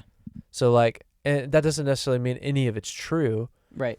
And they're certainly not saying that it's the word of God. Mm-mm. In a lot of ways, all they're doing is just writing down just tradition. Part of their tradition. Yeah, it's just like, literature. Yeah, it's like these are the gaps of the Old Testament, of like, here's the context of some of these things. And some of that stuff isn't, like, we don't really have a way for it to be credible. Yeah. But yeah, it's just interesting because one of the things that I think Paul and I both like about it and find interesting about it is that we know for sure that some of these texts, specifically 1 Enoch, that was found at Qumran in the Dead Sea Scrolls, along with other things like that, we know that it would have been a text that Jesus knew and understood. It would have been a book he read. So it's like, I can't... And like, clearly because he quotes it a lot. Yeah, exactly. Yeah. But also, like, we're both kind of early 2000s emo kids. Yeah. And a characteristic of that is, like, the bands that I love, I also like to go on a deep dive of the bands that they loved. Yeah. Yeah. And there's a little bit of that with, like, okay, I love Jesus and I love what he's talking about. Yeah. I want to read what Jesus read. Yeah. And that's interesting to me. And I think, that's a big thing, and it's like, I don't want to spend too much more time on. Oh yeah, like, there's a whole episode about it. Sorry, but it's like, no, it's fair. To all the newbies coming in there, just like, oh my gosh, and it's like, okay, that's fair enough.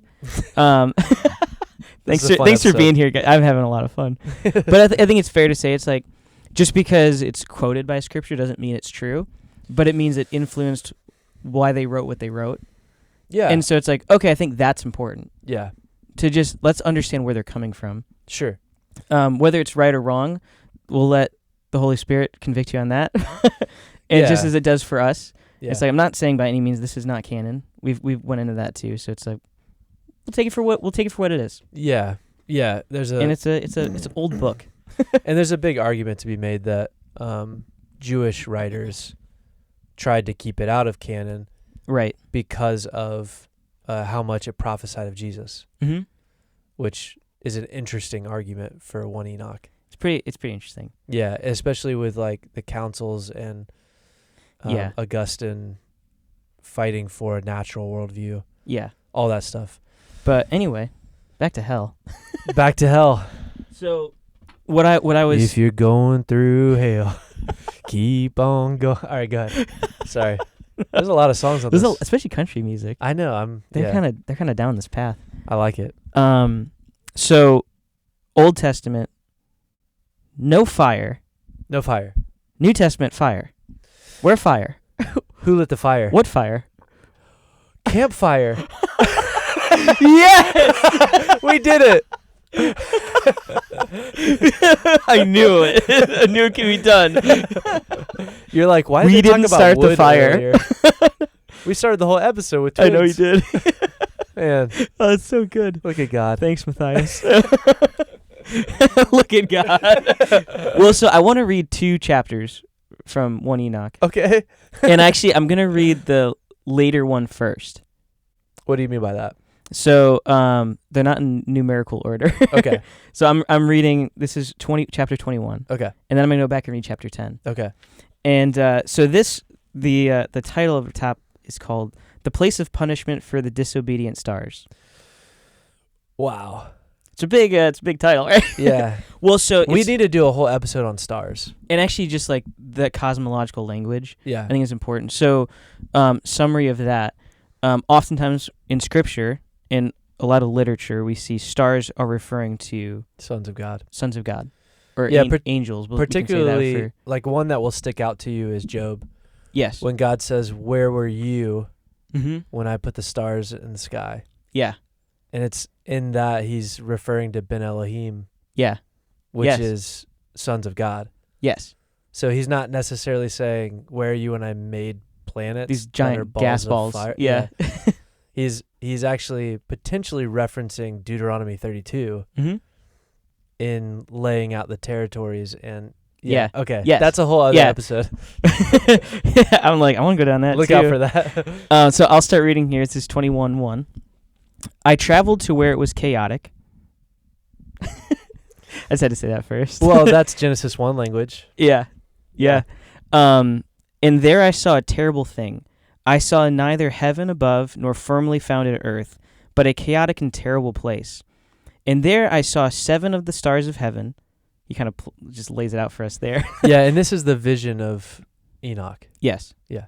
Yeah, who's being guided by, we'll see him introduced here by Uriel. Yeah.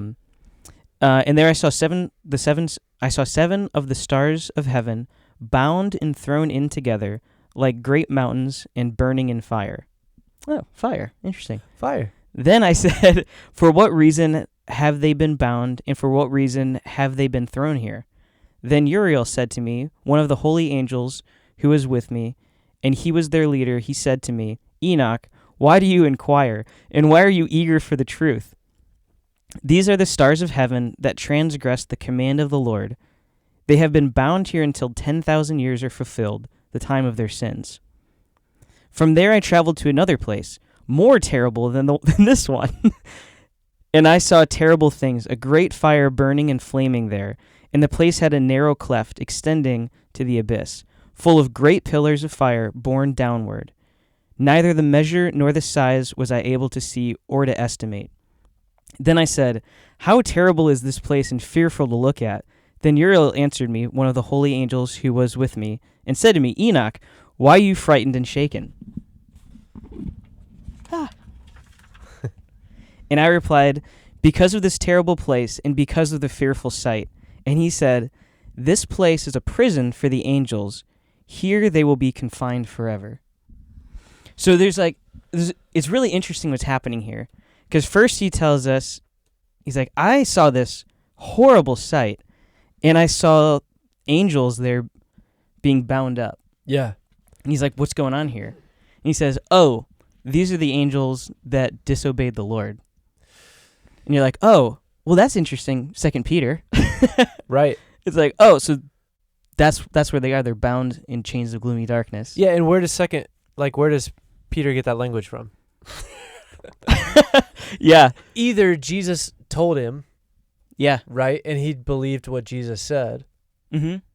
or they talked about it, potentially, just in the conversations, and or he read Enoch 1. Right. Which was temple literature at the time. Well, yeah, and then what's interesting about it... Like, what I mean by temple literature is 1 Enoch was in their temple. Yeah.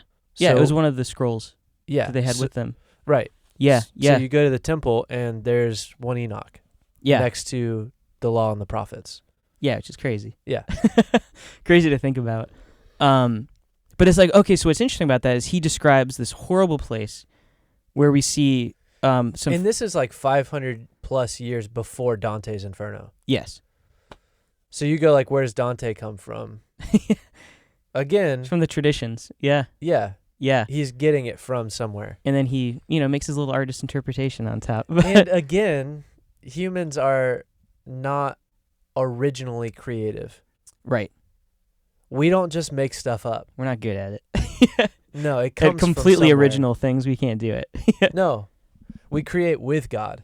Right. That's the Genesis story. That's what Adam does. We create based on what he created. When Adam names the animals, the language of naming them is creating. Yeah. Yeah. So he creates with God. Which is a cool thought. Okay, keep going. But yeah. Well, so before we jump to this other one. Okay. This other chapter is like, so what do we see here? It's like, okay, so we see a horrible fiery place with the stars of heaven that disobeyed the Lord being bound there. This says 10,000 years, which was supposed to be like the duration of how bad their sins were. It's like they have to pay for every year of the sins that they committed. Sure. And it's like, oh, wow, they must have done some bad stuff. Yeah. Which we'll get into. Okay. in this next part. Okay. But it's like, but then what happens next? Well, then he gets taken to another place. He said, "This place is worse, and it's immeasurable," is what he tells us. Oh, that's so crazy. And you're like, "Oh," and he's like, "Okay, well, what's this place for?" Yeah. And Uriel tells him, "Oh, this is for them later." Oh, it's the place that was prepared. And it's like, for them that's later. Gehenna. Oh, it says that. It doesn't, but like that's what he's describing here. Gotcha. Because where's the final place after judgment? Oh, right. Okay. It's like, that's Gehenna. That's where they go. So that is the typical hell. It's this giant lake of fire. And it's like, whoa, okay, so Enoch's talking about it. Right. But not only that, he's talking about them being bound up. Well, okay, so Enoch is not talking about it. that's he's asking questions. Enoch is experiencing seeing it. Yeah. Fair. And that I feel like that's important a lot, even in the prophets of the Old Testament. Yeah. Is Ezekiel, Isaiah, they're not saying it. That's a good point. They're seeing it. Yeah. Or they're experiencing it in a dream. And writing their experience Again, they didn't come up with it. Yeah. They're experiencing something and writing it down. Yeah, that's a great distinction. But what's interesting, and I'm going to tie this back into 2 Peter real quick. Okay. Is so what's the first place that you describe? Where is that? Is that Sheol? It's like, well, actually, it's not. Okay. Because why do we know it's not? Because who's bound up there? That's where the devil and his angels. No, that's where the original angels sinned. Yes. Yeah, and it's like, well, where are they? Well, 2 Peter says they're in Tartarus. Right. So it's like, oh, so he sees Tartarus. He sees these angels that disobeyed the Lord's command. Tartarus. And then he says, Tartarus. now I'm going to... Tartarus. He says, now I'm going to show you where their final place is going to be. That's crazy. Where they go forever. Yeah. And it's like, whoa, that is horrifying. That is horrifying. And then what we find out... Especially because it's immeasurable. In 2 Peter is who else goes there? Well, the false prophets go there. The false teachers. Anyone that sides against the Lord, who disobeys, who rejects the Lord and his apostles, they get the same treatment that Sodom and Gomorrah got, but worse. Well, and actually, Jesus he even says it'd be better for Sodom and Gomorrah. Let me find that verse. No, he says it will be better for Sodom. It will be better for Tyre. He says it will be better for them that if what the children of Israel are witnessing in him being there, if they had been there, truly I say to you, it will... Is it down here? No, you got it. Yeah. Truly I say to you, it will be more bearable on the day of judgment for the land of Sodom and Gomorrah than that for this town. Which he's referring to the towns that reject his apostles. Right. And so it's like, what are they really rejecting? They're rejecting the gospel. They're rejecting Christ. Yeah, and and he's basically saying like those and the false prophets. Yeah. And anyone with them. That's terrifying. So it's like anyone against the Lord, it's like it's better to be Sodom and Gomorrah in that case. Yeah. Which is like, okay, that's pretty serious. That's pretty horrible. So it's like, okay, so what is happening? Sure. And so with this little Enoch trip we're taking, I wanna bring up this. This is chapter 10. Down Enoch Lane. It's a scary place. That took my brain a lot to get there. We've been saying a lot of things. We have. Yeah. This is a very dense episode. I love it. So I'm gonna read Enoch. That needs to be a t-shirt. 10. This is a very dense episode. It's gonna be a pocket tee, of course. Yeah, there you go. This is gonna be a dense episode. At pockettees.com. Oh, that'd be so good. So chapter 10, verse 1 through 15 is what I'm going to read. Then the Most High declared, and the Great Holy One spoke, and he sent Sariel to the son of Lamech, saying, Go to Noah and say to him in my name, hide yourself, and reveal to him that the end is coming, the whole earth will perish, and tell him that a deluge, is about to come on the whole earth and destroy everything on the earth. Thank you. Teach the righteous one what he should do, the son of Lamech, how he may preserve himself alive and escape forever. From him a plant will be planted, and his seed will endure for all generations of eternity. To Raphael he said, Go, Raphael, and bind Asael, or Azazel, as it's in other translations, Oh, wow, okay. hand and foot, and cast him into the darkness. And make an opening in the wilderness that is in Dadael.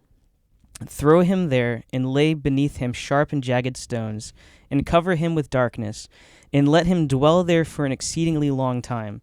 Cover up his face, and let him not see the light. And on the day of the great judgment, he will be led away to the burning conflagration.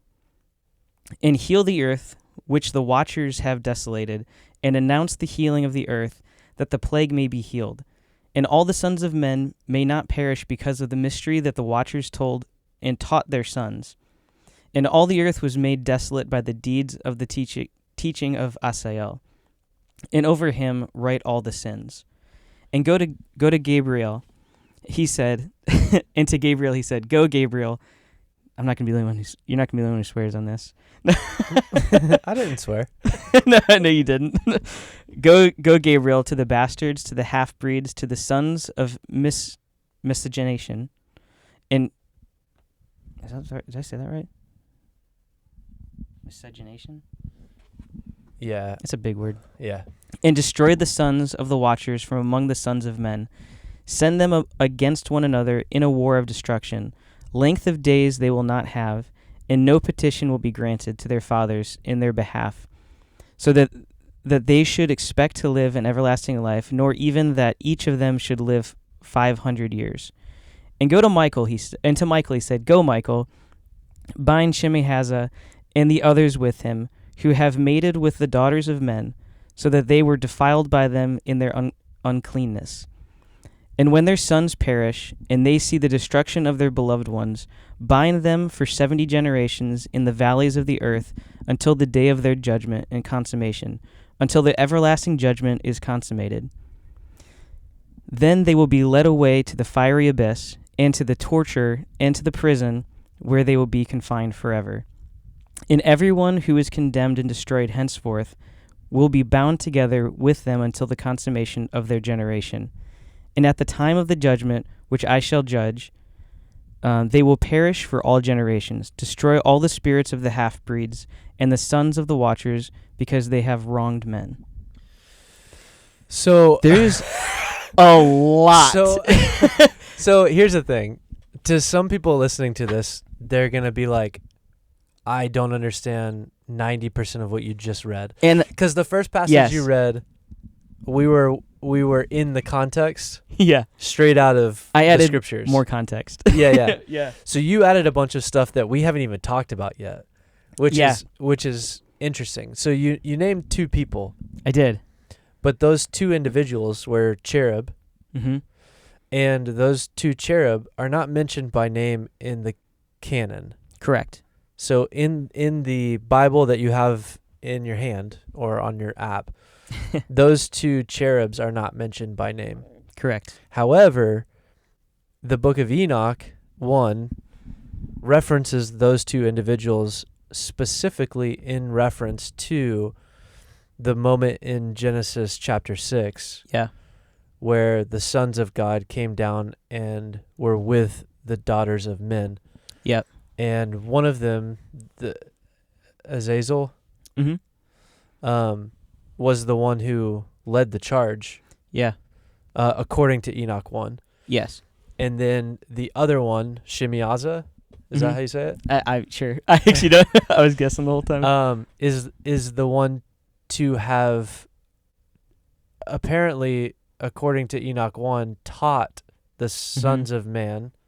So the one, or the fathers of the daughters of man, everything that we know now. Well, he would be calling it this forbidden knowledge, is the language that he uses. Which is similar to Genesis 3. Yes. It's the follow-through of that. It's like, it's like the non-summary version. Yeah. But it's interesting, and this is why I bring it up in this way right now. Okay.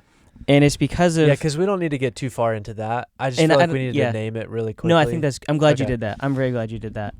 But it's like, okay, so I just dropped kind of a bomb on us. Yeah. the one thing that's funny in that is like he talks about them being cast in the fiery pit on the day of judgment. Right. So what's interesting is like this idea, this language had already existed. Yes. And so it's like this isn't a new idea that Jesus just creates. No. And he's very capable of doing that. He read it in 1 Enoch. But he's in like, the scroll. No, this has always been what's going to happen. Yeah. There is judgment. There are consequences for their decisions, for their act of rebellion against the Lord himself. And they know what it is. Right. Which kind of paints a very interesting picture in how we read their interactions now. But going back to 2 Peter, so when he didn't spare the angels when they sinned, mm-hmm. Well, who are those angels? Right. Well, we already see the connection tied into Enoch, and I don't think it's a very big stretch at all to say that's who he's talking about. Sure. And if we want to keep it within Scripture, it's tied back into Genesis 6, right, where we see the same story play out. But so like, what's he talking about? He's like, this is what they did. This is the egregious choices, the heinous crimes that they committed, and this is what I prepared for them because of that. But now it's like they've corrupted men, they've caused this great sin against men, and now we've chosen with them to rebel against the Lord. Yeah. And so our judgment is the same judgment that was originally prepared for them. Yeah, and let me say this. So this there's some of this that can feel like a side story. Yeah. So it's not. It's a through line. So it is. So let's say this. So the judgment that he's witnessing them currently in, that is a result of their corruption of man. Yeah. At what point in the timeline in the scriptures, in the Bible? I mean, that would have been post Genesis 6. Yeah. So it would be after they had committed their sin. Right. Which would have been the reason for the flood. Yes. So that's actually a huge reveal, and I feel like. It is a huge reveal. We've teased it before. We have. Yeah. But basically, the flood over the face of the earth, or another episode we might talk about localized flood and all that stuff. But the flood, the reason why it was important was because the corruption of man had gotten so bad. They didn't corrupt themselves. They were corrupted. Yeah. And so what was happening on the earth at the time was the sons of God, the Ben Elohim, the stars, the cherub in the garden. Yeah.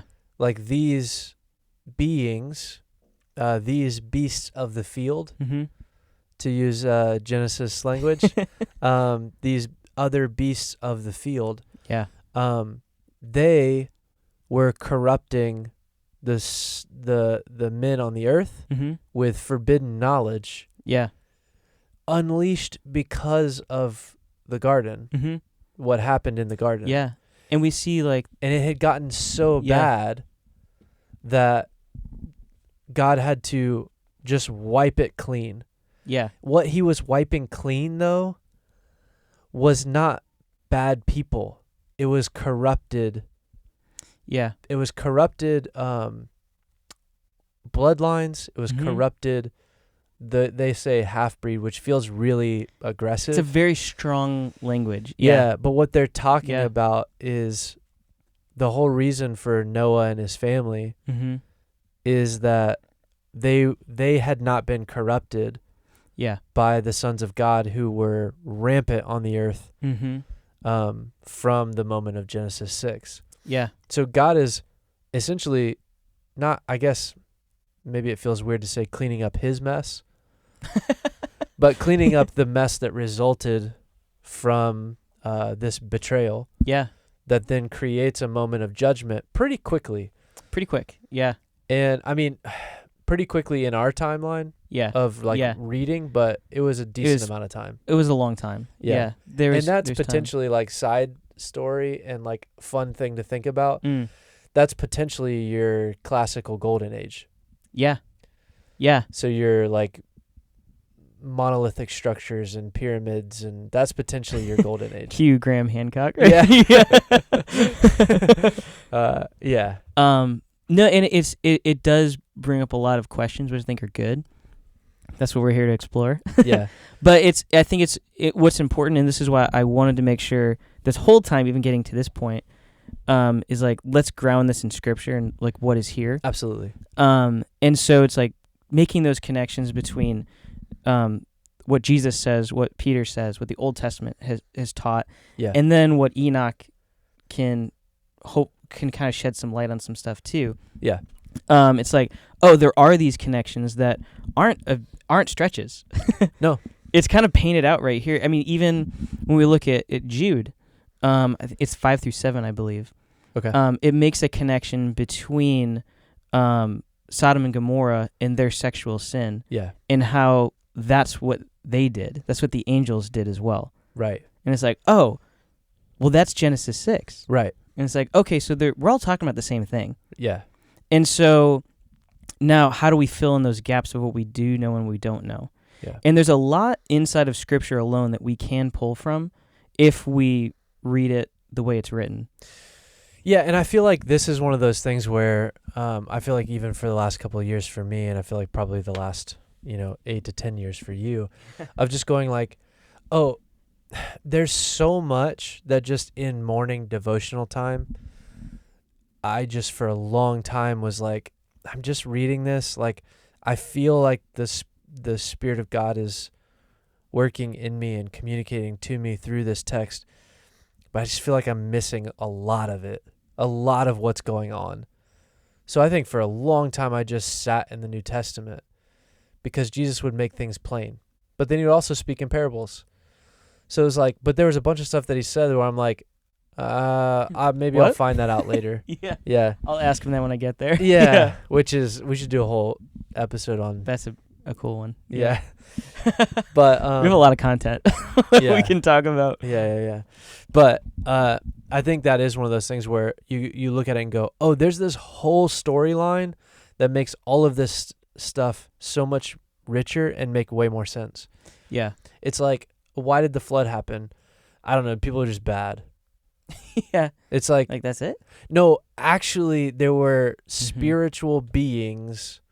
There were beasts that once roamed the earth that were watching over the earth. Yeah. Specifically called watchers. Mm-hmm. We see that language in Daniel. Yes, Daniel 4. Yeah. And that's actually an interesting one. So in Daniel 4, I did want to mention that. And Daniel 4 is like kind of one of the only times where you see the word watcher in like referring in the to a divine being. Yeah. Yeah. And in Daniel 4, that's the dream that Nebuchadnezzar has where he's going to be it says that he in his dream is told that his mind will be changed from that's right. the mind of a man to the mind of a beast, and it will be a period of 7 it doesn't say years, it's like a period of 7 cycles. Yeah. That this will happen to him and he'll be driven out into the wilderness. And Daniel laments because he's like, so that's going to happen to you, Nebuchadnezzar. Yeah. and so it does happen to him. But what it says there is that in the dream, he hears from the watchers, and the watchers were a part of a council that made this decision and played it out. Yeah. So in Daniel 4, it describes these watcher beings, the sons of God, whose purpose it was to take human sin and create a judgment for it and enact that judgment. Yeah. Yeah. That's not just like, but that's the thing is like, that's the only place that I can find that is Daniel 4. That language, but we see that same situation happen multiple times throughout Scripture. Yeah, it just doesn't name it specifically the watchers. Yes. But in Daniel 4, it does. Yeah. And so we see that all over Scripture, though, where it's like it doesn't necessarily say exactly the same thing every single time. It references how this is played out. This person did this. This happened to them. Yeah, yeah. But there are places in the Scriptures where it goes, hey, this is who does it. And then you see more of that played out in things like Enoch 1 and stuff like that. But I feel like that's really important to mention is like the watchers mentioned in Enoch 1 relating to the sons of God and their purpose. is it's something that it shows up in Daniel, and it tells you what their purpose is. Yeah. It's Yeah. to watch over the earth. Mm-hmm. And so the funny thing about that is that's a whole different episode. I want to get into it, but I do want to do so bad, but I would say to kind of tie this all in. Made for the devil and his angels. Yeah. Was it like to tie all this in? Which devil? I think there's people. Because I think there's a lot of people when they hear this, and they might have already turned it off, the episode off. Sure. But it's like, okay, hopefully you're still here. If you are, awesome. Glad you're here still. Yeah. The question that I hear a lot with this conversation specifically, okay, because it's weird and because it's new, it's not part of our evangelical tradition. It's not? I'm just kidding. What? I was like, where are you going? I need to go there. But so it's like, okay, so that makes us immediately say like, oh, it's not right. Or Sure. like, this is wrong. It's like, maybe. Yeah. But let's just look at the through lines and let's see like, what is Scripture actually saying? Yeah. What is it actually revealing? And I believe what we're saying is respectful to what the text is saying. Absolutely. But the bigger question in all this is like, okay, but why? Who cares? Why do we care about this? Sure. And you kind of answered this question already. I just wanted to make it very clear and like very out front of like, let's answer that question. And it's like, well, why is it important? Well, because we see these things talked about, hell, for example. Yeah. And it's like, well, what is it talking about? And it's like, okay, it sounds harsh. Yeah. But why is it that harsh? And it's like, and who's supposed to go there? And why are they supposed to go there? Yeah. And it's like, okay, so we know there are the three, we'll say levels for three places. Sure. And we can see in Scripture and then also in Enoch and other literature, this is how it's described. And this is why it was put in place. Right. And it's like, oh, it actually doesn't seem, it's still harsh. Yeah. But it makes sense now. At least to me, it's like when I see that, it's like that adds clarity. Yeah. And I think it's like it doesn't change who God is. It just reveals more about who he is. Yes. And why he does what he does. Yeah, and in some ways the grace to have order. Yeah. So like there's a lot of the grace of God is creating order even in judgment. Absolutely. Well, that's God's, like, he is who he is. And what it means, like, he is justice, but he's also grace. Right. And he's also mercy. Yeah. And it's like, well, how do we see that? We see his justice, his judgment. And then he's like, there's a really bad place where my presence is not there. And we see from Enoch, he's like, it's really bad. He goes to a bad place and he says, this place is worse. Wait, you said something, though, that opens a whole other wormhole. Uh-oh. What did I say? You said that my presence is not there. Oh, yeah. That's a different discussion. That is a different discussion. And one I would argue the other side. We'll skip over that for now. Okay. We'll skip over that for now. Yeah. Because I don't know it's that like, I would okay, say so that hell is the absence of God. Well, that's actually a good question, but that's not for now. It's a different... Let me just tie this in. Tune in later. Yeah. These are the rabbit holes that always pulls I know. up. But it's like, okay, so God is saying, like, this is a really bad place that anyone who is against me deserves to go. And he's righteous in doing that. He's just in doing that. But what he does is, like, this is the final destination for those who are not one of mine. Yeah. But he can send everyone there right now, and he's totally just. Yeah. But what he does instead, he's like, no, but I want redemption. So let me first make a way for everyone to be redeemed. Mm-hmm.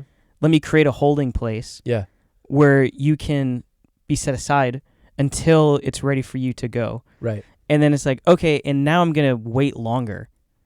Yeah. And it's like, well, why does God allow evil to happen on the earth? Why does this happen? Why does this happen? It's like, well, he's giving you time to do it right. Sure. He's giving you time to be redeemed to him. But there are still some of those angels that are not there. Yeah. Some are on the earth still. It's true. And that's why bad things happen. Yeah. Yeah. That's the easiest way to put it. For God to judge that would be for him to judge everything not in line with him, which will happen. Yeah. But for now, it's like he's giving us the time to be redeemed. And like that's him showing his grace in judgment, in justice. Yeah, and if Daniel 4 tells us that the Watchers were specifically, their task in that scenario was to enact judgment upon sin on the earth, then when they sinned on the earth, judgment was enacted upon them. Mm-hmm. And then there were some that were left on the earth, Yeah. disembodied, which is a Mhm. whole other thing. Yep. That if you allow those spirits in you or near you or around you, then there will be immediate judgment Mhm. based on what happens when they are with you in your sin and rejection of God. Hmm. So in the same way, they're still doing their task Yeah. Yeah. that they were originally designed for, which is Hmm. kind of weird to think about. It's kind of weird. Yeah. But so, Yeah. while, and again, continue to watch these episodes, comment. Let's have it out in the comments. Let's have it out in the comments. This is a great one to let's and- talk about it and more. mark places where you're like, please do a whole episode on this. Yeah. We want that. We want this to eventually be, hey, here's the question Yeah. from the comment section. It's like, let's run off of that. I would love Yeah. to do that. And what I will say, and I want to add this caveat to what I'm about to say, Okay. is like I want to see the rebuttals. I want to see Yeah. because I know not everybody agrees with what we've talked about. Yeah. And I think that's awesome. Yeah. So it's like, let me see it. But I want to see chapter verse with it. Yeah, absolutely. Yeah, read the Bible. Because like I think we did a good job of like, let's show where we're coming from scripturally. Yeah. This is chapter verse where I'm pulling this from. We also didn't get it all right. No, of course not. Yeah. And so correct us on that. Yeah, please. Because we But need it's to like, grow. We need to get better. I say that's like, because I want it to continue to be fruitful. Yeah. And it's like, I think that's a great way to do it. Yeah. Let's see what scripture has to reveal. Yeah. So, Paul, Yeah. the dogs are safe. The dogs. The dogs are safe in They're heaven. good. In Abraham's bosom. Yeah. Maybe the dogs were the 500 that were walking around. That just would be kind of licking crazy. Everybody. The dogs are safe. But hell was made for the devil and his angels. Yeah. So, don't be a false prophet. Don't do that. And if you don't know Jesus, you should go meet him. Yeah. Also comment below. And we'll reach out and we'll have a conversation. Absolutely. But yeah, so there's so much to talk about. I'm just stopping right now because I know there's so much more. We're gonna keep talking. There's a lot more to say. Are you ready? I'm 3, ready. 2, 1.